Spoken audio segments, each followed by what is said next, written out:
First ഞാനാണ് വിളിക്കണത് എന്ത് വേണം എന്ന് പറഞ്ഞിട്ട്, അതിപ്പോ തമാശക്കാരും വേണം എന്ന രീതിയിലാണ് ഞാൻ വിളിച്ചത്. അത് വളരെ ഇതായി പോയി. ഒടുവിൽ കുറ്റസമ്മതം നടത്തി അല്ലേ? അത് കഴിഞ്ഞിട്ട് പിന്നെ മണവാളം വിളിച്ചു. ആ സംഭവം അപ്പൊ ഞാൻ എല്ലാം വിളിച്ചത് കോംപ്രമൈസ് ചെയ്തിട്ടുണ്ടായിരുന്നു. എന്ത് കോൾ വിളിച്ചിട്ട് ബ്രോനെ വിളിച്ചിട്ടുണ്ടായിരുന്നു. ഞാൻ മണവാളൻ എല്ലാം പോയി ഉടുതുണിക്ക് മറുതുണിയില്ലാതെ. ആ കോളില് മണവാളം നമ്മുടെ അടുത്ത് പറയുന്നുണ്ട്, ബ്രോ നിങ്ങളുടെ ഭാഗത്ത് ആണ് തെറ്റ്, അത് നമ്മുടെ സൈഡിൽ നിന്ന് വന്ന മിസ്റ്റേക്കാ, നമ്മളത് റെക്ടിഫൈ ചെയ്തോളാം, അവനോട് പറഞ്ഞോളാന്ന്. ഒരു കയ്യബദ്ധം നാറ്റുകരുത്. അത് മണവാളൻ ബ്രോയുടെ പറഞ്ഞിട്ടില്ല, ലൈവിൽ കേൾപ്പിച്ചിട്ടില്ല. പക്ഷെ എന്റെ അടുത്ത് അത് പേഴ്സണലായിട്ട് പറഞ്ഞിട്ടില്ല. ചന്ദ്രൻ നീ എന്താ ഇങ്ങനെയൊക്കെ പറയുന്നേ? ഞാൻ എങ്ങനെ പറഞ്ഞോടാ? ആത്മാർത്ഥ സുഹൃത്തിനെ കശാപ്പ് ശാലയിലേക്ക് തള്ളിവിട്ട ദുഷ്ടനാണ്. സംഭവം എന്താന്ന് വെച്ച് കഴിഞ്ഞാൽ ഇപ്പൊ എല്ലാരും മുന്നിൽ ഞാനാണ് കുറിക്കുണ്ണയും മറ്റേ അപ്പൊ താൻ ആരാണെന്ന് സ്വയം ഒരു ബോധം ഉണ്ടല്ലോ. നന്നായി. ഞാൻ ഇപ്പൊ കൊച്ചി വന്നിട്ട് മറ്റേ എയർപോർട്ടിന് അവിടെ വെക്കുമ്പോ ഞാൻ ഇങ്ങനെ നടന്നിരുന്നു. എനിക്ക് പറ്റില്ല. ആൾക്കാർ എന്നെ എന്റെ പൊന്നോ ഒരുമാതിരി നോട്ടൊക്കെ നോക്കണം. ലൈഫിൽ ഇങ്ങനെ പോയിട്ടില്ല എയറില്. ഇന്നലെ ഉച്ച കഴിഞ്ഞ് ഒന്ന് നിക്കാൻ പറ്റണ അവസ്ഥയിലല്ലായിരുന്നു. നിലം തൊട്ടില്ല, ഓട്ടായിരുന്നു ഓട്ടം. സംഭവം എന്താന്ന് വെച്ച് കഴിഞ്ഞപ്പോ അപ്പൊ ഞാൻ മണവാളൻ എന്റെ അടുത്ത കേസ് പറഞ്ഞിട്ടുണ്ടാവില്ല. അപ്പൊ കോൾ ചെയ്ത കാര്യങ്ങളൊക്കെ ക്ഷമിക്കണം, ഉപദ്രവിക്കരുത്, ജീവിതമാണ്. സംബന്ധിച്ച് വെച്ച് കഴിഞ്ഞാൽ എനിക്കിപ്പോ വീട്ടിൽ കയറാൻ പറ്റുന്നില്ല, നാട്ടുകാരെ മുഖത്ത് നോക്കാൻ പറ്റുന്നില്ല, എനിക്ക് പുറത്തിറങ്ങാൻ തന്നെ പറ്റുന്നില്ല. പുറത്തിറങ്ങുമ്പോൾ വെച്ച് കഴിഞ്ഞാൽ ആ കുറിക്കുണ്ണ അല്ലെങ്കിൽ പിന്നെ മറ്റേതൊക്കെ വിളിച്ചു പറഞ്ഞത് ഇത് കൺമേശി വേണമെന്നൊക്കെ എന്നെ വിളിക്കണം.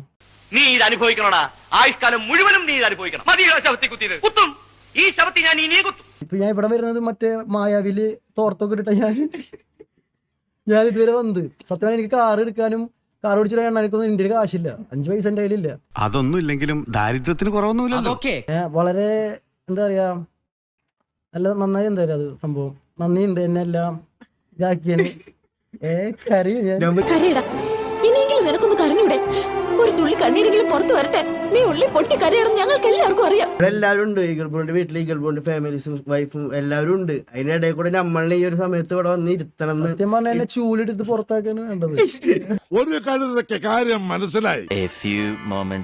അല്ല മച്ചാ, ഇവര് സംസാരിക്കാൻ വരുവാന്ന് പറഞ്ഞപ്പോ ബ്രോയുടെ കൂടെ ഇരുന്ന് ലൈവ് ചെയ്തവരല്ലേ, അമ്മമാരനോട് പറഞ്ഞത് അമ്മമാരുടെ കയ്യിൽ പൈസ പോലും ഉണ്ടായിരുന്നില്ല ഇവിടെ വരാൻ. അവരെ കൂട്ടുകാരെ വിളിച്ചിട്ട് ഇതായിട്ടാ വന്നതെന്നാ പറഞ്ഞേ. സോറി, അറിഞ്ഞോണ്ടല്ല, മനഃപൂർവ്വല്ലേ.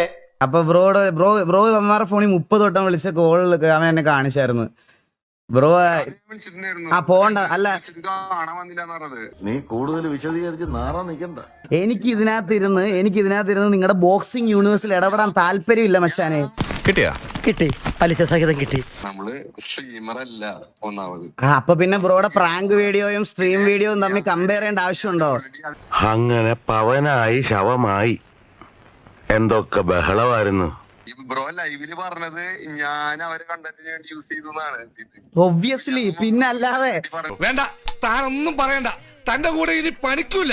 ആ വീഡിയോ, അതായത് അവൻ എന്നെ തെറി വിളിക്കുന്ന വീഡിയോ റെക്കോർഡ് ചെയ്യുമ്പോൾ ക്യാമറയുടെ ബാക്കിൽ മണവാളം നിൽക്കുക. അന്നേരം മണവാളിന് പറഞ്ഞുകൂടായിരുന്നു? ഞാൻ പറഞ്ഞ വ്യക്തമായിട്ട് ഞങ്ങൾ പറഞ്ഞുതരാം.